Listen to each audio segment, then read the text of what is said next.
Hello, this is the Certified Comic Show. I'm Michael Garrick, that's comedian Tlinks, and comedian Nasser Vasquez. Nettles couldn't make it today, but he's with us in spirit. Guys, what's Man, the good with nigga didn't y'all? die.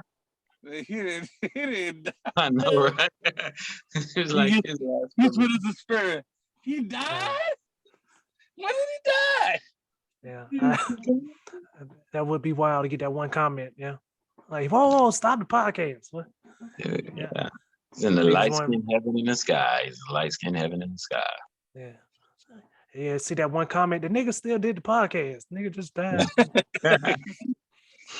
That's what he would have wanted us to do. That's what he would have Yeah, wanted us. I hate when people yes. do that. This is what he would have wanted us to do. No, I don't want Especially, y'all motherfuckers to do nothing if I die. Nigga cry. Cry. yeah, yes, especially when it's like they say some stuff like you didn't know the person. Be like, Jimmy wanted to be burned. Like, I'm pretty sure Jimmy wanted a regular burial. His wife just was like, we gonna keep all this life insurance money. Like, Exactly. yes. We're gonna start the show about talking about Colin. Colin. Oh no, Colin Colin Powell. Powell. Kyle, Hey, thank you. Colin Thank you. Powell. Colin Oh, Powell. Colin yeah, Powell. Colin Colin. Powell. Colin. I was like, Okay. Colin, what the hell Colin I did? thought Okay. I thought we were gonna start the show how you got robbed. That's what I was gonna say. Who got robbed? Who got robbed? You did Thursday after Oh, oh, Oh, oh. we'll get I to was, that. boy, I thought you Right. said, I talk about dry stitch. I was about to find out what Miska restaurant you at. Like, what do you mean? I'm like, How do you know I got what, robbed? now, what are you talking about? Yeah, like, what did they steal that I forgot? Shit.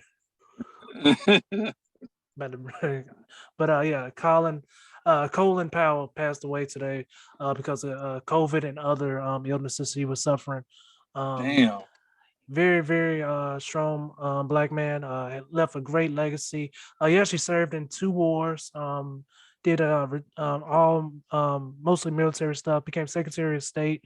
He has a great quote that he said.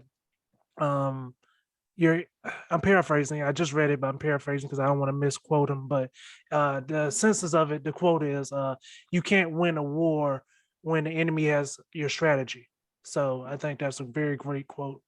That's Very, deep. very much appropriate for the Bush administration.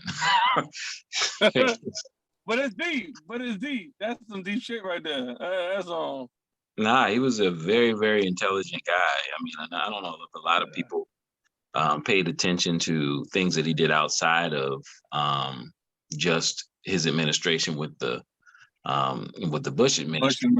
But I mean, like after he left, like I started digging in and trying to figure out more about who he was. I know we talked about earlier. Michael jokingly asked me if I met him. I really didn't. I was just like, Everybody that I say, and I was sitting there like, why wouldn't he think I met him? Like, I was just asking. I was like, by chance, let me ask. If there's anyone that might have met him, it's you. he was definitely not famous. Definitely not famous. It was more of a handshake and walk by. But our church has, they always have celebrations, but essentially they had a celebration in Washington, D.C. Years and years and years ago. And this was before he was actually in administration when I first time I saw him. And so, yeah, I mean, there were a lot of highly decorated people of color that were present at the banquet.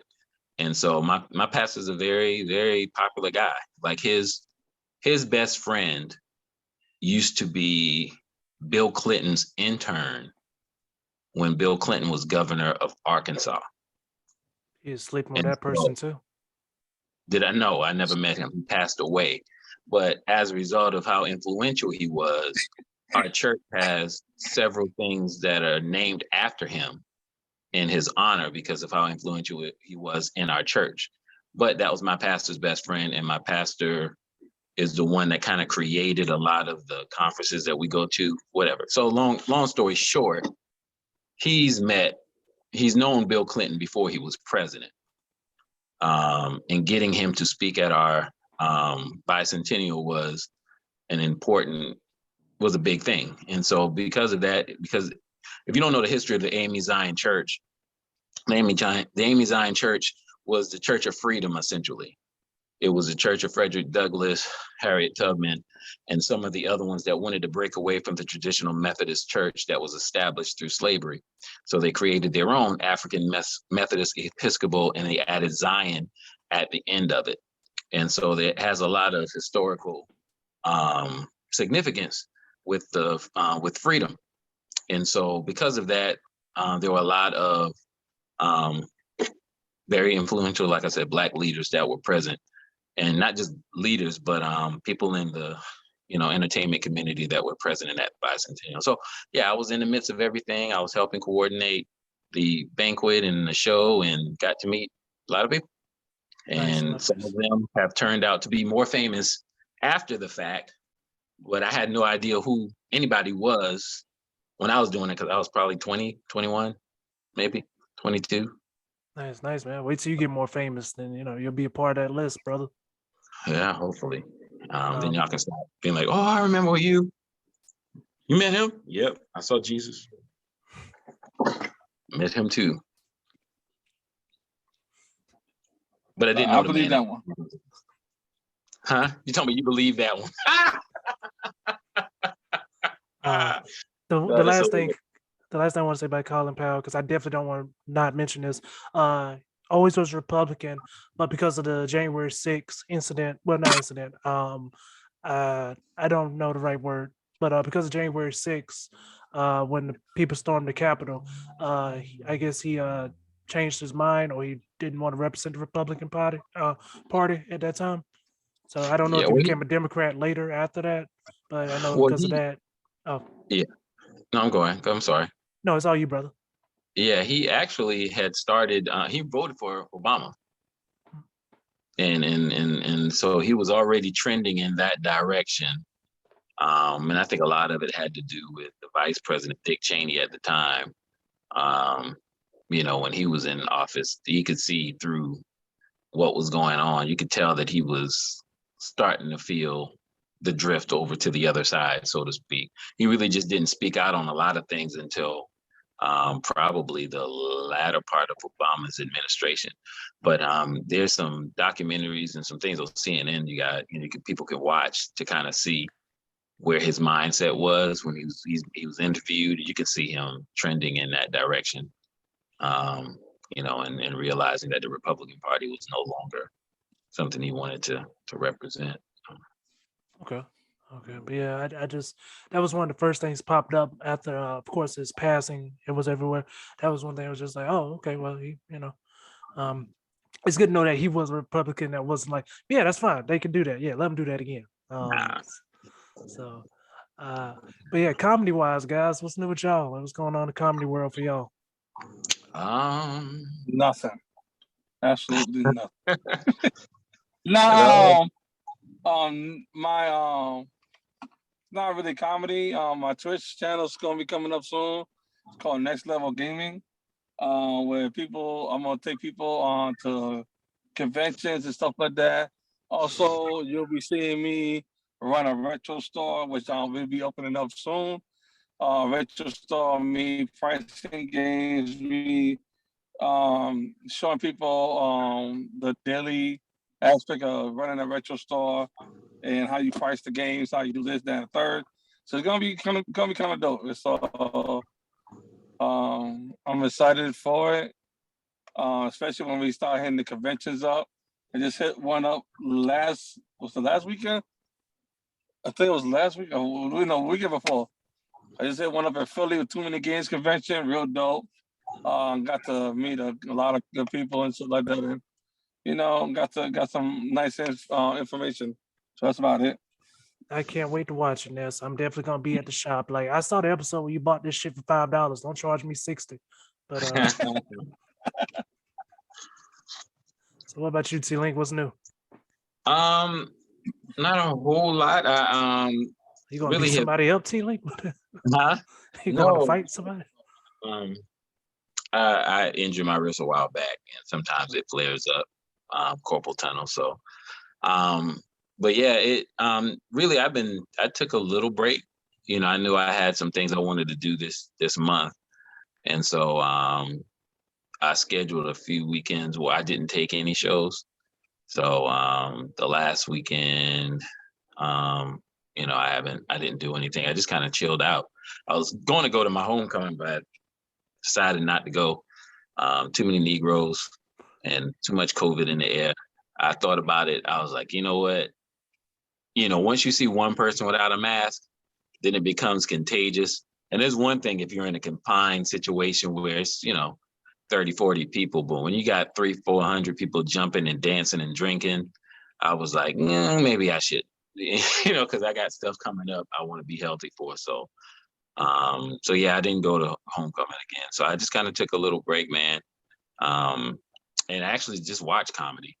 You know, I did, you know, just to appreciate the art form and you know, even when I'm not performing, I still love it enough to go out and support other people and other things. So that's basically what I've been doing. I've been just chilling, man.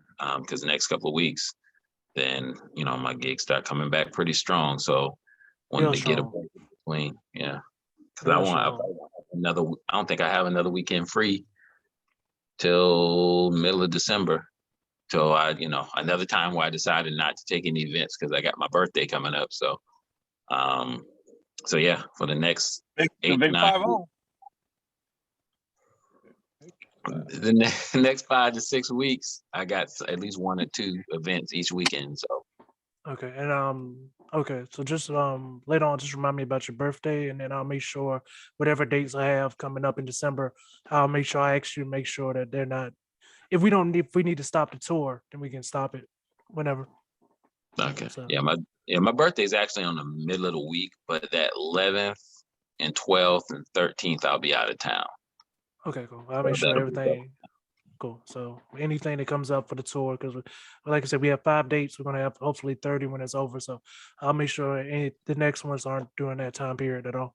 Okay. Um, so Ness brought it up, and I think we should talk about it. The competition. T-Links came You out got to robbed. support. T-Links came out to support. Ness was nowhere to be seen. I It was was the ve- killer fit. it was Uh, it was done very well in my opinion. It was 19 comedians, but they handled it well. It went by quick. Um, it was done by Hollow Arts. The judges were Skip G. Lawson, Sauce Got Jokes, and Pudgy. Like I said, I was a little like, how they gonna do this with 19 comedians? They ran it through. We started at 7:30, ended at 10:22. And the only reason why, and it could have ended quicker, but we had an intermission. So time wise, I think they did. Crowd wise, we really only, I'm guessing, only maybe 5 people left from the time the show started to the time the show ended. So Mhm. I think at my house, I think they made their money. I think in general it was a successful competition when it comes to what I thought it could have been. So true Yeah, props well, with them guys. yeah, I think for the first time it was definitely good. You know, it was a good showing. You know, yeah, and the table that left, I want to say that they were there pre-comedy. It didn't seem like they were actually there for the comedy, so it made sense that they would not stay. Um, so yeah, I think that if they do it again, that they should have a bigger crowd. Yeah. I Um, think if they do it. I think they do it again. They should bring one of the two or the three judges back, and that's my opinion. alrighty then.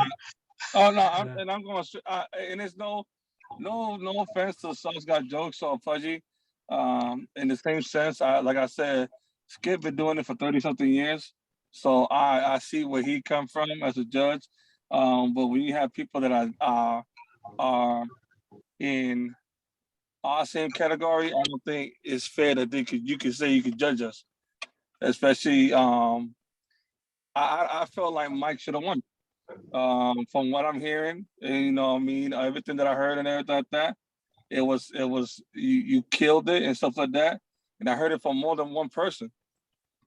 So, but the lack of judge, you know what I'm saying? Lack of of experience in judging, you know what I'm saying? You got robbed. So I know I'm not stepping on toes. Really don't care. I don't. He know they know who I'm talking about. You know what I'm saying? And if they have It's the Yeah, you pretty totally much named him. yeah, yeah, for real. But You it'll be can't go fine, with. man.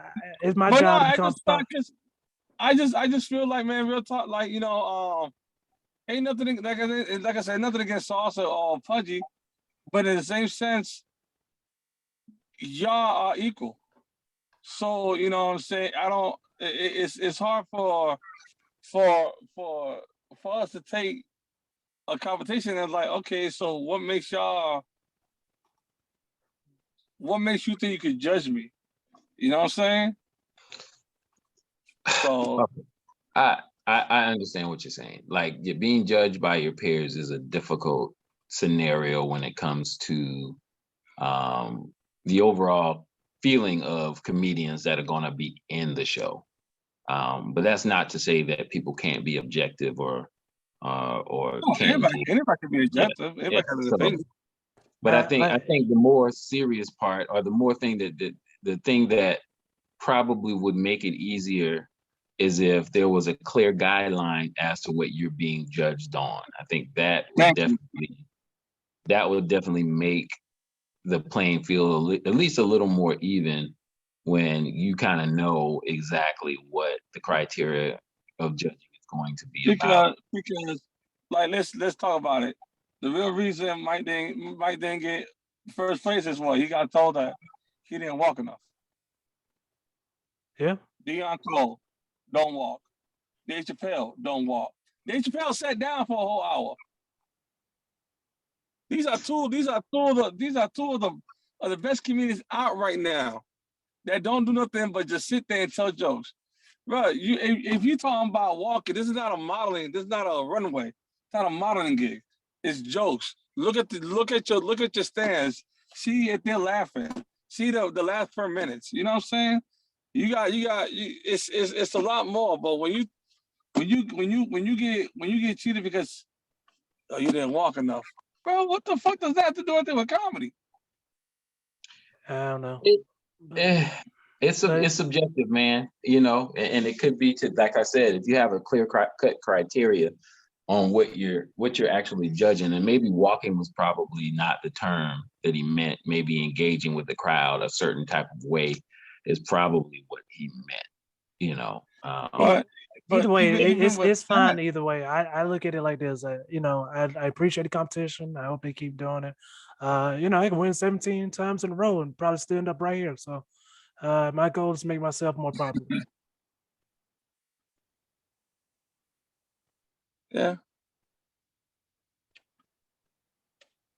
Because that's my job. To become a headliner, you got to get more popular yourself, and once you get more popular, money comes. With money comes bigger bookings. So that's the plan. facts. yeah. Um, I mean, yeah. It's all an experience. You know, at the end of the day, you know, robbed or not, like you did your thing. I think yeah. you made more fans, people that were in the audience. Oh yeah, Yes, Um, sir. I got 7 followers from it. So yeah, it was definitely worth it. So and it was yeah. fun. It was fun. The biggest thing was yeah. I in my opinion, I thought Skyla won. Like I thought Skyla had it. That's who I was like, because Ness, you weren't there. If you saw Skyla in the beginning, that dude came out with fire. And he came out under pressure because he had no intro. He had to fight with some audience members that were not really there for comedy, so they had their own conversation going on. And different comedians handle things differently. Some Well, people, he's an there's experienced some, comedian. You know what I'm saying? yeah, some people will, interject into the conversation and redirect them as to what's going on the stage. Other people might talk over them to make them see that, hey, there's a comedy show going on. Some people just ignore it altogether. So he had his own way of doing it. And a lot of it really was making people laugh so that it drowned out what was really going on. Now, that particular table decided to keep talking here and there, so it really didn't stop. But people heard him because he pronounced his words, and he was, his demeanor on stage was really good and captivating. It fit how he looked. He called out the elephant in the room really quickly. He's like, I know you're wondering, when did Frederick Douglass start doing comedy, type thing. And so with that, I think it made his presence known. Yeah, he definitely did a great job, man. It was either you or him, one or two, which is the only thing that I thought was going to happen. But Yeah. Yeah, no, it was like I said, he's an experienced guy, you know what I mean? The guy been doing it for some about years. Yeah. You're talking about introductions. You remember my introduction, T-Link? Oh man, yeah, they just looked at Mike and was like, okay, so we're just gonna play some white people music. Bro, I had the Mandalorian shirt on, so I guess she was like, he got to listen to punk rock. I was like, what? I looked at the crowd. I was like, I didn't pick that song. I don't know who picked that. But I'm gonna let y'all go, man. Let me so I'll catch y'all tonight. All right, buddy. Hey, let me know what time you get there, man. Like I said, if you get there before 8:30, are you still hosting? I'm gonna try to. All right, brother. All right. Tell your mama I said hey. All right. Respectfully. Okay. All right, man. Tell her don't burn a booty hole. Okay. All right, bye. All right, brother. You still there, Ness? We see. There you go. Okay. Yeah, that's Nesta Vasquez, guys. If there's anybody you think that's not going to say something controversial, it's not Nesta. It's not Nesta. No. I was like, wait a minute. Yeah, can we stop this? Is there a pause button? Yeah, I thought about it, but I was like, I rather like have it. It's a good video. That's all I can think. That's all I can think. So we guys, it's me and Tlinks. Nestor had to eat with his family. Dwayne, he has to take care of some business. So I want to get your opinion, T-Link, as someone that's went viral multiple times, guys. Check out his videos. This man makes great content, social media, great comedian. What do you think the videos that have went viral for you? What do you think you did different from the other videos? I didn't try to go viral. Okay. I mean, it's pretty clear cut. Like there are things that I've done on info. All of the ones that I've done. Well, there's a few that I did that went viral that I really tried, but I just used the ingredients that I did on the first two. Okay. The first one, I would say the first one. So yeah, I mean, I didn't expect that to go viral. I was just doing what I had been doing, and I was used to getting in the 3,000 and 4,000 of likes, but I had 3,000 or 4,000, friends on Facebook. So it wasn't a big thing. It was like, okay, it's popular locally. That's funny. Haha. But yeah, it went from when you really see that it's really beyond the scope of what you could have ever imagined and how recognized you can get from it. Like it's definitely contagious, and it makes you want to try to recreate that over and over and over again. So when the first one went viral, I automatically went and did another one that paralleled that one because I figured that one had success, the other one would. And the next one went 3 times as viral as the first one. And the first one went, I think it got just from the video that I had on my page, it got about 160,000 views. But from other people's videos, it was well into the millions because people were copying the video and putting it on their page, but it wasn't my direct video. But linked to that, it definitely ended up being a lot more. And then the second video was about triple to 3 to 4 times more of that. And most people know me for the second one than the first one. They forgot the first one ever existed. They know me from the second one, which is the weird part because I did the second one based on the first one. So yeah, it's no science to it, man, unless you just are that good and that popular. It's really just you do something that you're not thinking about and bam, it becomes something that kind of blows up. Nice. It's good. It's really, it sounds so simple out loud, but like yes, we both know like it's not easy. Like you really don't know. And I agree. I feel like it is the video that it's something you put out where you're like, this did it. Well, I guess I need to do it over again. Stuff that I've been doing all along. I always saying something stupid. You know, it wasn't like I was like, okay, this is going to be, because I had made the phrase and said the statement so many times on Facebook that and saying it in various ways, but it was the first time that I ever put harmony about it. But I think it was a perfect storm, literally a perfect storm, because it was a snowstorm that I was singing about. And so I essentially just walked outside. It was the year that it snowed in Columbia and Charleston and shut everything down. And it was cold for like a couple of weeks, which has never been heard of really in South Carolina, where it was below zero sometimes. And it was, like 11 degrees when I was walking outside, and I left my computer in my car, and I was like, oh my God, it's going to freeze. So I ran outside to get my computer and I ran back in the house. But as I'm running back in the house, I'm singing Old Geechee term in my head. So I was just like, boy, cold out, yeah. I'm just singing it and running in the house. I got in the house, I got my iPad, and I just started harmonizing to what I was singing outside, added a little verse, something stupid, and that was that. And went and started doing my work. And didn't think nothing of it.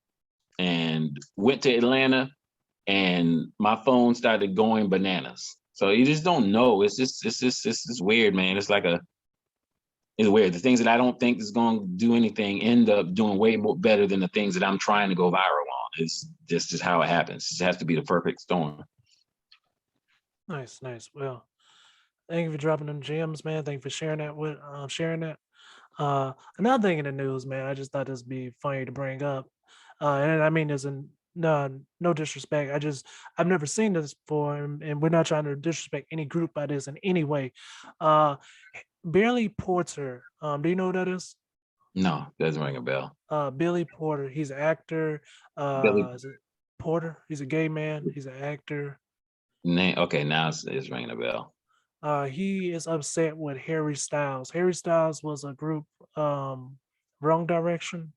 Mm-hmm. One Direction, and apparently Harry Styles has been wearing dresses lately, just like the basketball Russell player, Westbrook. huh? Russell Westbrook. Yeah, Russell Westbrook.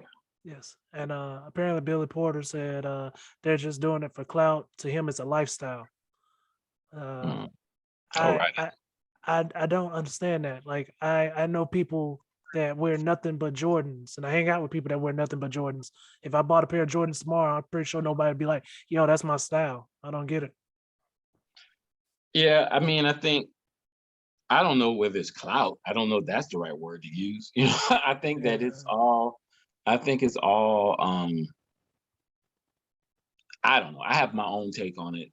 I wasn't ecstatic about Russell being in a dress, because I do think that society sometimes tends to emasculate Black men, and I tend to have a problem with the way that they do it, because I think it's still a slavery mentality. But if they can say, "Hey, if you put on this dress, that's going to really push the envelope." If it wasn't Russell suggesting himself, then I have a problem with it. If Russell said, "Hey, I want to wear a dress," that's one thing. But if they say, "Hey, put this on, that's going to really make you stand out," that's where I get a little bit like, "Hey, like don't do that." Because our European influences really sometimes have to be watched, because uh, you ain't seen Brad Pitt in a dress, you know. Tom Cruise ain't wearing a dress. It's not happening. That's not Justin Timberlake is not wearing a dress. You know, some of the most infamous photos of Kobe Bryant is when they decided to put makeup on his face and put him in, things that seemingly make him look like a woman.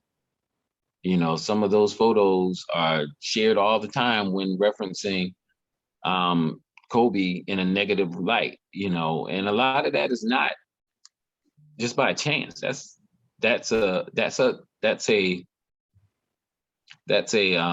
planned thing. So I don't mean to make it racial, but when it comes to dress and things of that nature, I'm a little bit leery of how to really take it. I think people are entitled to wear what they want. If a man wants to wear a dress, and yeah, by all means, wear a dress. That's your business. But I also think that sometimes there are things that are planted in our heads to make us believe that it's fashionable, when in essence, it's really emasculation and kind of just kind of demoralizes our manhood in a Yeah. sense. So, But I get what you're saying when it comes back to if it's your choice. Like I love Tyler Perry, man. Like, it was his choice. Nobody told him to wear a dress. Plus, oh, wearing a dress, he failed wearing a dress multiple times for multiple years. So for him to win and wear a dress, you can't do nothing but applaud the man because he's can't. yeah, he's in character. Yeah, That's one thing. If you're in character and you make the decision to do it, you own what you're doing. If it's a suggestion, you got to look at the motives behind that suggestion. yeah, That's what separates things. Eddie Murphy wrote and produced the movies that he decided to dress up in anything different. yes, So it was his suggestions. Those are characters that he created. Martin, the same thing. Shanae is a character that he created. And of course they tried to make big off of that with Big Mama's house by putting him in, you know, fat lady suits or whatnot. But of course, Martin had a hand in doing those things, and there was bigger pictures involved. I mean, and I get it. Like if I decide I want to do it, then that's me. But yeah. I'm not gonna have nobody come and say, "Hey, put this on for a photo shoot." You can kiss my black ass. No, I'm not gonna do that. But if I decide to do something, that's totally different. Well, T-Links, if somebody comes up to you to wear a dress and you tell them to kiss your ass, best believe they probably put your tongue in it. And okay. Dan Downer said the clout chasing is coming from Bill himself. I can see that. And then From Dan Downer said it's not really racial. It's a continuation of old school be afraid of black people propaganda. that's racial. Sorry, Dan. No, I mean, I probably pronounced the word wrong. What is RACIAL? RACIAL. Yeah. That's racial. Okay, just making sure. All right.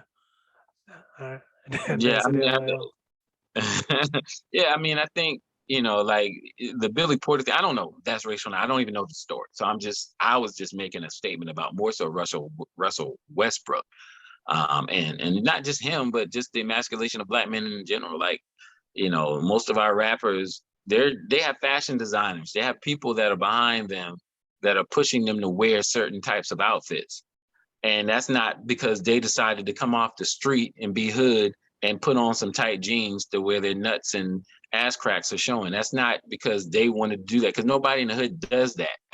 That's somebody that's influencing the faction of hip hop deciding to do that and make that a popular trend. That is a racial component, like regardless of how you want to look at it. But I mean, I'm not saying that it's that situation in all cases, but it is something that drives certain movements and certain fashion styles or whatnot.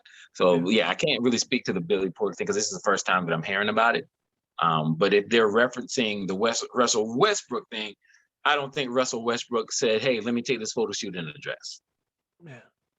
Yeah. I just think that he's the type of person that doesn't care about his sexuality enough to where I don't give a shit. I know I ain't gay, so I'll put on a damn dress. Fuck them. That I can see that, and he'll Yeah. just do it just for that. Yeah. Dan said, fair point. I'm gonna switch gears for a second because I know we're about to get off in a few minutes. The last thing I really wanted to talk about was, and I I kind of want to agree with this, but it's hard to. Do you think people should lose their job for not taking the vaccine? No, Because no. even with my job being in the medical field, no one gets fired for, well, I take that back. In South Carolina, you can fire people for any reason, but you have to tell them something. But in my opinion, my job hasn't fired nobody that didn't take the vaccine. They just made the job very hard. like like you get checked way more often than if you didn't have the vaccine. Mhm. Um, but I'm sorry, what do you think they should do? Yeah, I don't think anybody should be fired for not putting a foreign substance in their body. I have my own feelings about it, but I wasn't hype about taking it myself. Like that wasn't something I really wanted to do. And I mean, and I'm gonna just be totally transparent. Like I am suffering some symptoms now to where I'm wondering if it was a side effect of the vaccine. Whereas, I've never had any feelings of anxiety before, any issues with my, respiratory system before. I am having that at this moment. Like the last week and a half, that's what I've been dealing with. I don't have COVID. I've been tested twice. And I'm wondering if these are side effects from the vaccine. So I'm not sitting here saying or suggesting that anybody take it against their will. I don't think that people should be punished for having something put in their system that they don't want in their body. It's their fucking bodies. At the end of the day, it's my body. Why the hell are you going to make me put something in my body that has not really been proven? Now I have other things to consider. The last thing I want is for my kids to look at me and something happened to me, me getting COVID at my age and other health complications. And then I had something that could have prevented me from making it worse. And I chose not to do it. Now that's a far bigger challenge for me to accept than, anything else. It's almost a sacrifice that I'm making for allowing my kids to know that I'm trying to give a fighting chance for any scenario that could possibly happen in the future. But I don't disagree, or I'm not condemning anybody that chooses not to take it, because it's their body. Like, I just don't think the government should interfere with people's body in that manner. I think that we should definitely be educated on what's going on.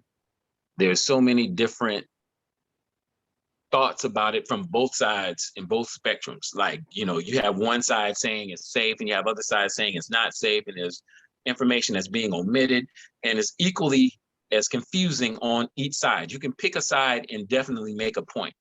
And I just don't believe that people should be penalized financially for not wanting to put themselves in a position to possibly not only emotionally or psychologically be affected by whatever choice they make, but also be penalized financially. I just don't think that's right. That's just me. Yeah, I can't word it any better, brother. Like, I can't. So you ready for tonight, man? You got some good stuff to throw out there? I got a few new things I'm gonna try out there and see where it lands. Just adding to some old stuff and trying to make it stronger, and add some tags that I thought were funny that circumstances pop up, and might try to bring back some other things that I haven't used a whole lot, that I haven't really shored up. Kind of make that stronger as well, just adding to my time. Because definitely one of the stories is the pockets thing. I hadn't used it in a performance yet. I've done it on a couple of open mics and gotten pretty decent reactions, but I've not told the story the same way each time. So I still haven't practiced it enough to be comfortable saying it on the stage. But I want to try to get that premise more of a thing, because that'll add 15 minutes to my set. Essentially, Easily. It's a 5-minute story. So, all the tags that could be added to it definitely will definitely strengthen, my time and give me, a strong 45 if I can, I can get there. I got a decent 20, 25. But if I can get a strong 45 with that added component to it, that adds some other jokes that I haven't used a lot yet, man, that'll be awesome. So I'm gonna start working on that, trying to strengthen that premise. I can't wait to hear it, brother. Like I said, you getting there, brother. You already performing strong. You can only make it stronger. Tonight I'm gonna do the dark jokes, man. I gotta get ready for the 28th. Me and Dan Danner, Oh, God. David Baker, Ben Stacy, Jermaine Glass, Robert Taylor. We're gonna put a great show October 28th. Please, God, buy your ticket on Eventbrite, or there'll be $10 at the door. But yeah, I gotta do my dark stuff tonight, so I'm definitely gonna let the crowd know before I say it. Like, hey, I don't agree with any of these opinions, but nah, because it's dark, man. It's dark. Like, I was talking to the man behind the scene there. I'm not gonna say his name, but the guy that helps me run Uncle Fester's. And I told him I was like, he said, is this gonna be funny or is this gonna be a cringe night? And I was like, this is more than likely gonna be cringe. I was like, it's probably gonna be a lot of laughter, but I can only imagine you tell grown comedians, hey, you can be dark as you want. And yeah, I feel like they're gonna jump right in it, and I can't wait to see their performances. Yeah, that's gonna be interesting. I'm definitely gonna be there because I love dark comedy. I love that people can make light of things that are otherwise crazy. Um, I don't use a lot of it, but there's some there's some good comics on that ticket. That's definitely that's right up their alley. So I cannot wait to cringe and watch people cringe at the stuff that I've been cringing over the last couple of months. Oh Yeah, my God. it's gonna be wild. Got any like I said, guys, we do have the tour coming up starting next month. Trying to switch it out to December and January. We have 5 right now. We hope to have 30 shows in total, but we have 5 locked in. The rest of them are still setting up dates. So it's gonna be a lot of fun. Any shows coming up that you want to mention, T-Link? I got a possible this entire weekend. I'm just waiting to hear back from the Comedy House for that one. And then next weekend I'll be in Augusta on October the 30th. Um, I'll be in Augusta doing a R&B and comedy show with comedian Sir Cedric. Shouts out to him for that gig. And then November the 5th, I'll be in Easley, South Carolina with Jazz at a pizza spot that's Oh, you're gonna love supposed that spot. You're gonna love that yeah. spot, bro. So, Make sure you so get some that food too. yeah. So that's supposed to be a good spot. I think it's me, Chris Diorio, and Byron from Spartanburg. So it should be a funny show, man. It's a Yeah, good and you already know comedian. where it's at. Like it's literally Yeah, right down the right road down from the where we street. did. Yeah. So Yeah, so cool. yeah, I remember seeing it when I went to Shelly's performance thing when I was driving down there. Okay, So cool, this is cool, what cool. Jazz was talking about. So yeah, so I'll be there on the 5th. And then yeah, this tour after that. And we'll see how many more dates we can add. I am working on something in Charleston. And hopefully the venue is off the chain.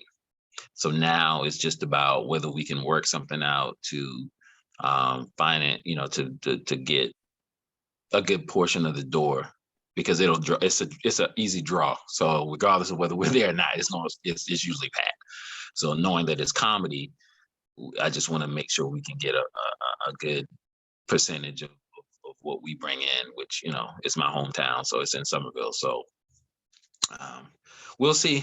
I should hear something pretty soon. I don't think it should be an issue with making sure we walk out of there pretty good. But I think it'll be a good spot to build on and something we might be able to do pretty regularly. So yeah, I'll let you know the details on that. Nice, nice. All right, guys, this was episode 21 of the Certified Comic Show. Thank you so much. Please subscribe, follow, and thank you all so much. Have an amazing day.